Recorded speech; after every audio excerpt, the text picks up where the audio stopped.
El banco olía a tinta y limpiador de alfombras como todos los bancos. Entré pensando que sería un trámite sencillo, un papel perdido, tal vez una firma que faltaba.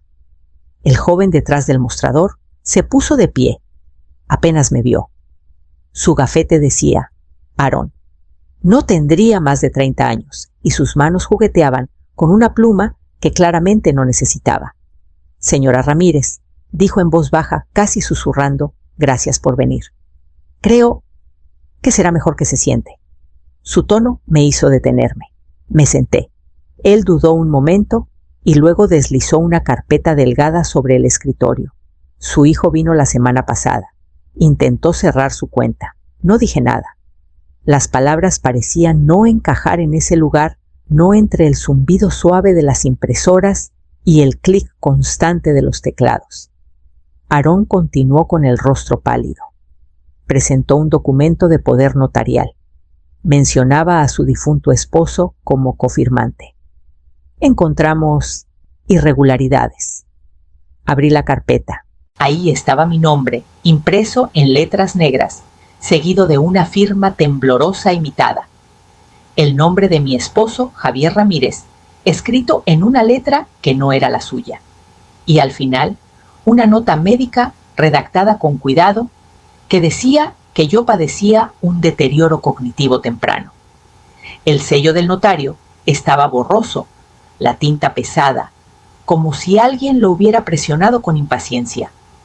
Pasé el pulgar por el borde de la página y sentí un leve temblor. La letra de Miguel, mi hijo, estaba al final con sus curvas apresuradas, la misma que una vez usó para escribirme tarjetas de cumpleaños con crayones. Miré a Aarón. ¿Qué necesito firmar para quitarle el acceso? Parpadeó. Señora, ¿está segura? Sí, dije. Revoca toda autorización. Para siempre. Asintió y alcanzó los formularios. Tomé la pluma a mi mano más firme de lo que esperaba y comencé a firmar. Cada línea era una frontera trazada, cada inicial una puerta que se cerraba. El mundo no explotó, solo se redujo a un silencio tranquilo, decidido. ¿Cómo respira una madre cuando la traición lleva su propio apellido? Dejé mi bolso sobre la mesa de la cocina y me quedé un momento escuchando el zumbido suave del refrigerador. La casa estaba demasiado quieta, como esperando que yo hablara primero. No lo hice.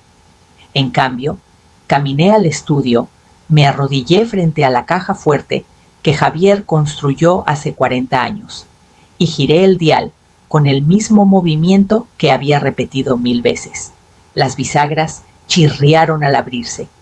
Adentro estaba el archivo de nuestra vida juntos, cuentas pagadas a tiempo, escrituras, recibos, cheques, cancelados, formularios de seguros tan viejos que el papel se sentía suave en los bordes. Pasé los dedos por los montones, la letra pulcra en cada sobre, prueba de que hicimos todo bien, de que mantuve nuestro mundo en orden. Saqué una carpeta y la abrí sobre el escritorio. Mi nombre estaba en todas partes, fluyendo por los documentos como un patrón que podía trazar con los ojos cerrados. El de Javier, también firme, angular, preciso. Luego, en mi memoria, la imitación del banco, el garabato descuidado, que Miguel usó al fingir ser yo. Miré la diferencia, la línea que separaba la verdad de la traición. Mi mano tembló una vez, un destello breve de debilidad, y luego se detuvo. Había equilibrado cuentas durante décadas. También podía equilibrar esta. Recordé cuando Miguel tenía 10 años, sentado en la mesa de la cocina, con un bolígrafo azul sonriendo. Había copiado mi firma perfectamente en un permiso para un viaje escolar que aún no había firmado. Me reí y le dije que tenía la letra de su madre. Él sonrió orgulloso de su imitación. Ahora esa misma mano había aprendido una lección más oscura, el arte de fingir que yo no existía. El pensamiento ardía lentamente como papel bajo una flama constante. Cerré la carpeta y la guardé en la caja fuerte, la puerta de metal cerrándose con un clic final. ¿Cuántas lecciones se convierten en armas cuando el amor olvida de dónde viene. La mesa de la cocina siempre fue mi lugar para equilibrar cosas, cuentas, listas de compras, la pequeña matemática de la vida diaria. Esa tarde se convirtió en algo más. Saqué las carpetas viejas de la caja fuerte y las esparcí sobre la superficie gastada, ordenándolas por año, por propósito, por recuerdo. El primer cheque fue fácil de recordar. 500 pesos para el uniforme de béisbol de Miguel. Llegó a casa con manchas de pasto y una sonrisa sosteniendo esa camiseta como si fuera el mundo entero. Luego vino otro años después, un depósito para su primer departamento cuando dijo que quería espacio para crecer. Después, pagos de colegiaturas, reparaciones de coche, gastos de la boda, el enganche para la casa que él y Daniela juraron devolver cuando se estabilizaran. Décadas de números alineados en el papel como anillos en un tronco, cada uno marcando una temporada de dar. Nunca lo vi como pérdida. Pensé que era amor, del tipo que no lleva cuentas. Pero al revisar estado tras estado, me di cuenta de que mi vida no se había medido en cumpleaños o días festivos, sino en retiros. Cada firma era un acto de fe, una declaración silenciosa de que mi hijo nunca tomaría más de lo que podía darle. Y aún así, ahí estaba contando 41 cheques, cada uno escrito con la esperanza de que me viera, me valorara, me recordara. El total no era solo números, era una historia contada en tinta y confianza. Mi estómago se retorció al sumarlo todo, no por lo que se había ido, sino por cuánto tiempo me tomó ver el patrón. En algún momento, entre el primer uniforme de béisbol y la última transferencia de emergencia, el dar se convirtió en otra cosa. Obligación disfrazada de amor. Dependencia vestida de devoción. Apilé los papeles con cuidado, presionando la palma contra el montón como si pudiera sentir los años dentro. Cuando se convierte la generosidad en permiso para ser borrado. El teléfono sonó justo cuando apilaba los últimos estados de cuenta. El nombre de Miguel iluminó la pantalla con letras tranquilas familiares que alguna vez asocié con consuelo.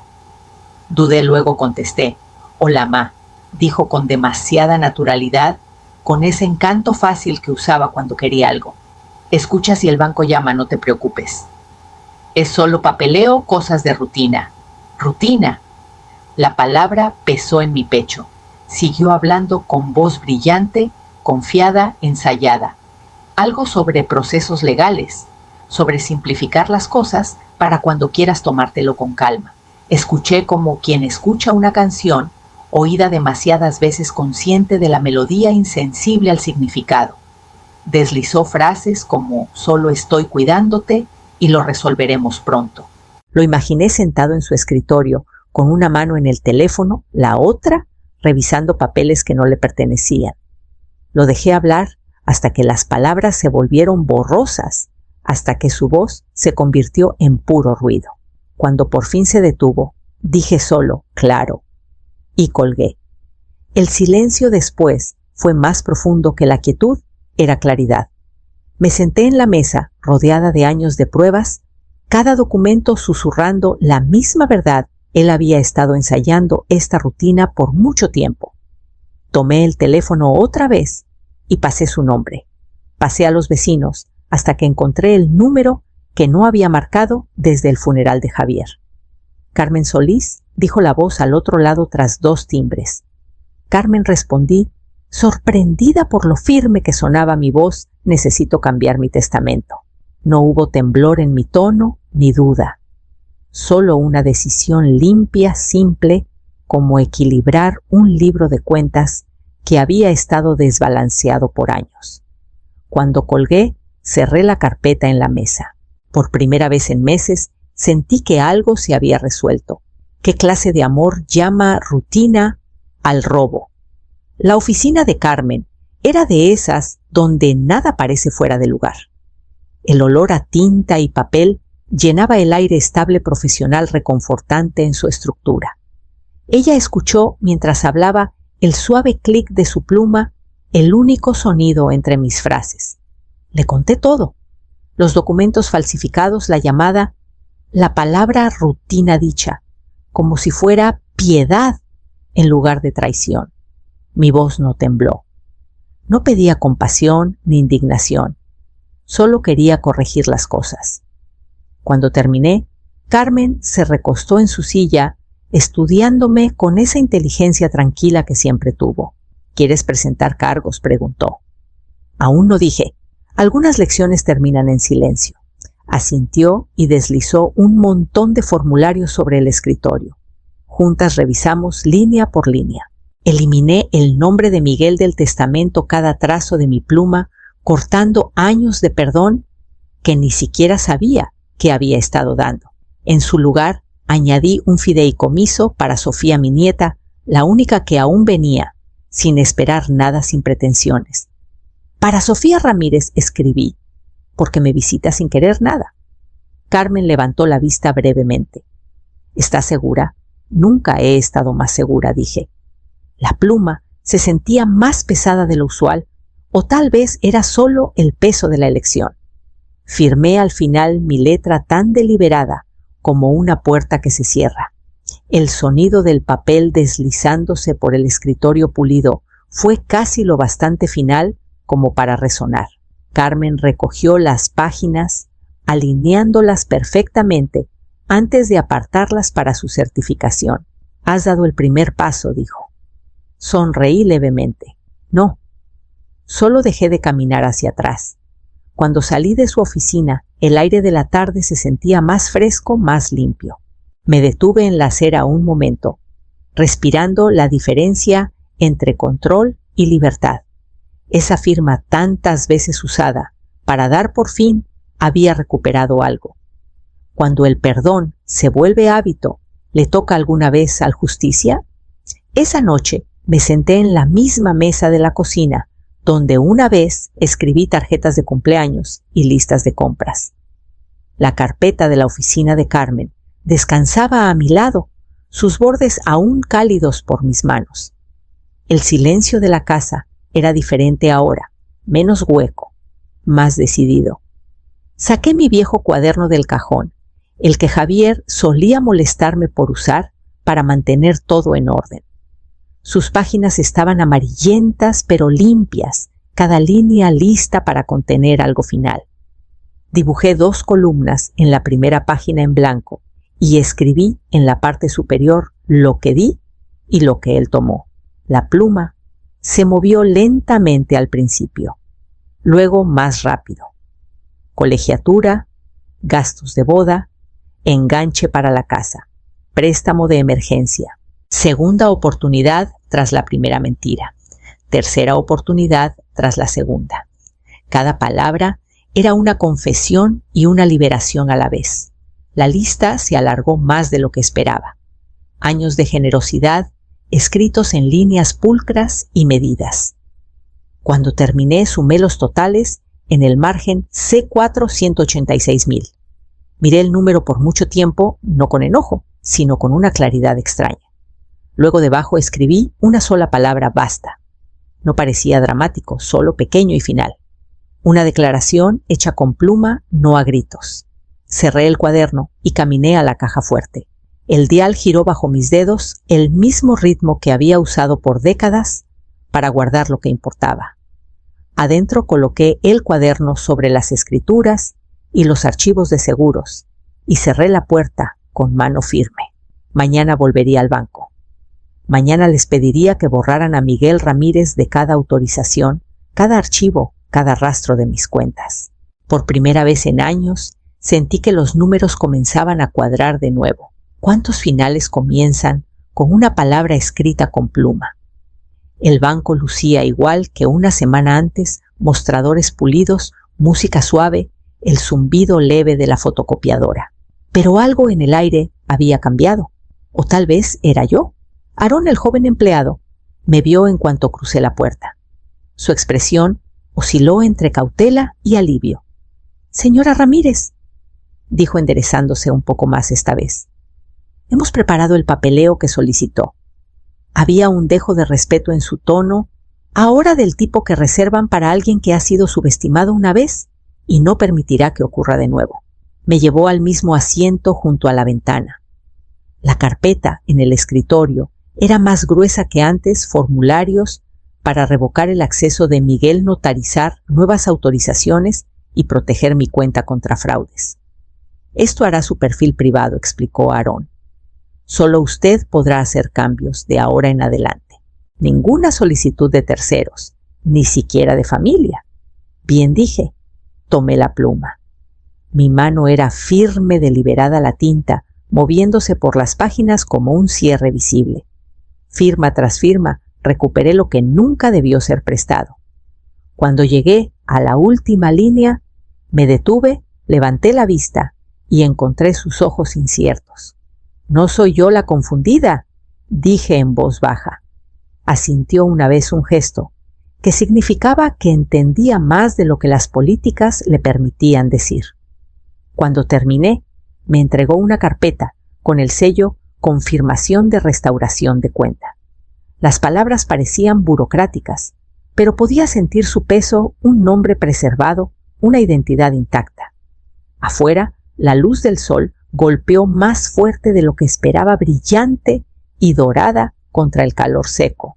Me senté en mi coche un momento, dejando que el calor atravesara el cristal.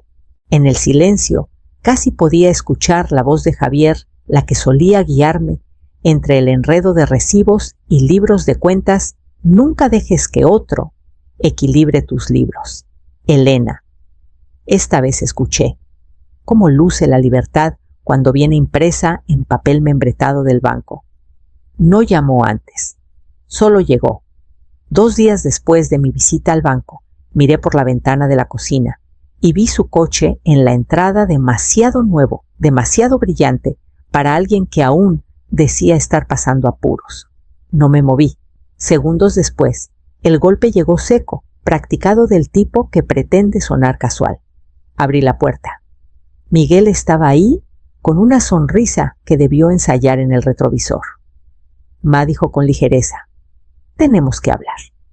Me hice a un lado lo justo para dejarlo pasar.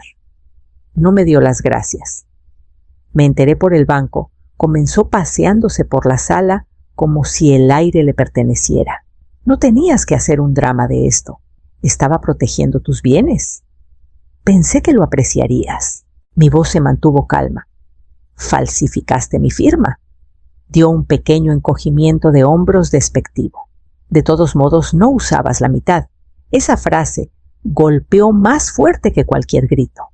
Las palabras se asentaron como polvo, silenciosas, innegables. Me quedé cerca de la entrada, con las manos firmes, los ojos fijos en el hombre al que alguna vez cargué en fiebres, desamores y deudas. «Ya te protegí bastante», dije con voz pareja. «Ahora me protejo a mí». Soltó una risa baja, más hábito que humor.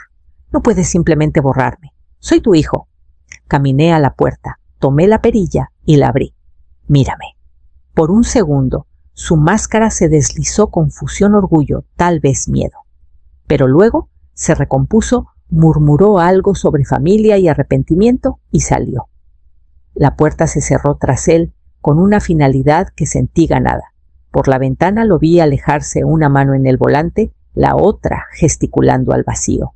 No miró atrás. Me apoyé contra la pared, exhalando lentamente.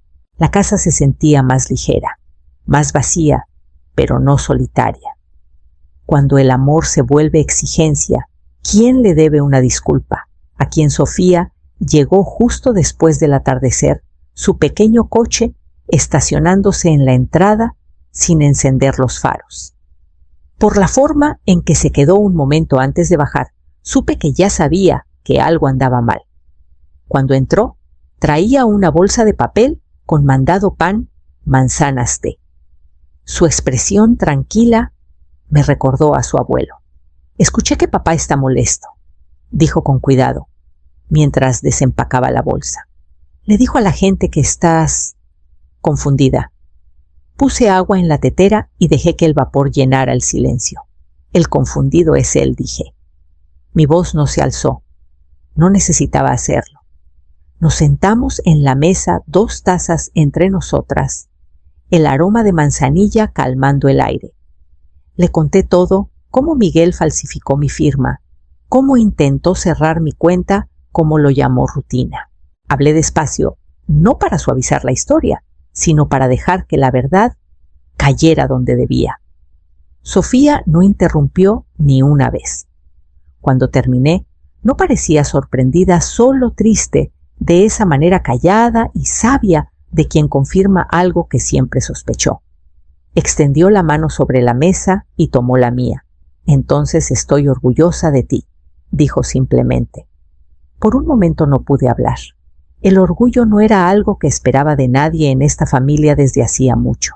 Llegó como luz del sol a través de cortinas viejas, suave pero real. Sonreí levemente. Pronto recibirás una carta, dije. Léela con cuidado. Asintió sin preguntas, sin dudar. Lo haré.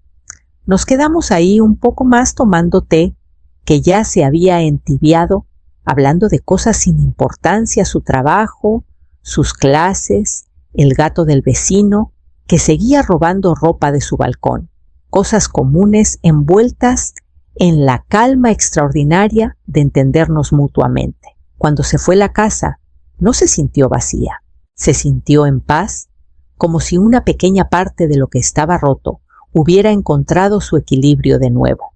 Puede la verdad saltar una generación y aún encontrar su camino a casa. El sobre llegó un jueves por la mañana delgado y discreto. Mi nombre, escrito con la letra que conocía desde la primera vez que Miguel la trazó en una tarjeta del Día de las Madres hecha con crayones. No había remitente, pero no lo necesitaba. Me senté en la mesa de la cocina y lo abrí con cuidado, como si el papel pudiera arder. Sus palabras eran pulcras, educadas, ensayadas. Perdón por todo, ma. Estaba bajo presión. Solo quería facilitarte las cosas. Facilitar. La palabra quedó flotando como humo. Se disculpó por malentendidos, por intenciones cruzadas, pero nunca por el acto en sí. Escribió sobre cómo las familias se distancian, cómo el amor se complica, cómo el estrés lleva a hacer cosas que uno lamenta. Cada frase esquivaba la verdad, aterrizando en un lugar más suave, más seguro. Para él. Lo leí 2 veces. Luego lo rompí por la mitad. Y otra vez, hasta que no fue más que polvo de papel en mi mesa, una lluvia callada de todo lo que ya había decidido dejar atrás. Esa misma tarde, el correo trajo un segundo sobre este del banco. La carta adentro. Era formal y final, todas las autorizaciones revocadas, el fideicomiso confirmado, los activos asegurados, los registros actualizados. Cada documento llevaba una cosa que importaba: mi firma escrita con la misma mano firme que alguna vez firmó sus boletas y cheques de renta. Puse la carta junto a mi taza de té y tomé mi cuaderno. En una página nueva, escribí lentamente, dejando que cada palabra estuviera sola en su línea. Mi nombre, mi cuenta, mi paz. Afuera el viento movía los árboles, esparciendo las últimas hojas secas por el patio. Las vi caer y asentarse sin intentar retener lo que ya se había ido. Por primera vez en años, el silencio se sentía como propiedad, no como ausencia. Si una mujer firma su libertad en tinta, ¿es eso venganza o memoria? Y cuando un nombre sobrevive a quienes intentaron robarlo, ¿no es eso suficiente?